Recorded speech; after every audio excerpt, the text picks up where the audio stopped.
అడిగాను నేను, నాకు ఎందుకు ఇచ్చారని అని చెప్పాను. అడిగారా? ఏమన్నారు?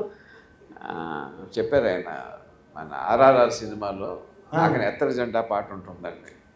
ఎత్తర జెండా పాట ఆ పాట ఆ తర్వాత నన్ను ఇక్కడ నేషనల్ హబ్ అని దాంట్లో ఇంటర్వ్యూ చేశారు. ఓకే. దాంట్లో ఏమంటే అన్నీ పెట్టారు, గాంధీ గారు నెహ్రూ గారు ఎందుకు పెట్టలేదు అని చెప్పి అడిగారు. చెప్పాను, నాకు అందులో పెట్టేవాళ్ళు అందరూ ఫైటర్స్ అండి, సత్యాగ్రహాలు చేసేవాళ్ళు కాదు. వాళ్ళు చేసినా సరే నాకు గాంధీ గారితో ఇష్యూ ఉందన్నది పెట్టలేదని. సూపర్. సో ఏంటి ఇష్యూ అన్నారు. సో బ్రిటిష్ వాడు వెళ్తూ 1946లో గాంధీ గారిని పిలిచి, we have to enter into an agreement with someone, ఈ వాజ్ ప్రైమ్ మినిస్టర్ డెసిగ్నేట్, అంటే నెక్స్ట్ ప్రైమ్ మినిస్టర్ కాపోతారనమాట. మీరు ఎవరొకరిని సెలెక్ట్ చేస్తే, అప్పుడు గాంధీ గారు కదా మోస్ట్ ఇన్ఫ్లుయెన్షియల్ పర్సన్, మేము వాళ్ళతో ఎలక్షన్ చేస్తామని చెప్పారనమాట. అప్పుడు 17 ప్రదేశ్ కాంగ్రెస్ కమిటీలు ఉండేవి, 17 ఉండేవి అప్పుడు. సో 17 పిసిసి ప్రెసిడెంట్ పిలిచి గాంధీ గారు విషయం ఎక్స్ప్లెయిన్ చేసి, అందరం కలిసి ప్రైమ్ మినిస్టర్ని ఎన్నుకోవాలి.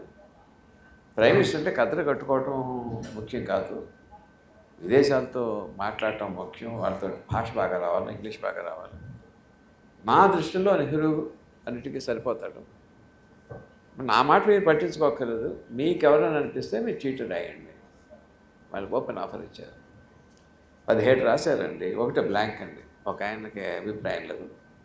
జేబీ కృపలాని గారు అని చెప్పేసి పాత తరం ఒక ఉండేవారండి, ఆయన పేరు ఒక రాశారు. ఓకే. మిగతా 15 పటేల్ గారి పేరు రాశారండి. ఎస్, అవును. ఏం చేయాలి, గాంధీ గారికి ఏమాత్రం అన్నా డెమోక్రసీ మీద గౌరవం ఉంటే పటేల్ గారు సెలెక్ట్ చేయాలి కదా. అవును, అదే కదా చేయాలి, కానీ అలా చేయలేదు. 18వ పిసిసి క్రియేట్ చేశారు, ఢిల్లీ పిసిసి క్రియేట్ చేసి దాన్ని నెహ్రూ గారిని ప్రెసిడెంట్ చేసి పటేల్ గారితో నెహ్రూ గారి పేరు ప్రపోజ్ చేయించారు. It took A promise from Patel, ఎప్పుడు కూడా ప్రైమ్ మినిస్టర్ గారి కోసం నేను ఆస్పైర్ చేయను అని చెప్పాను.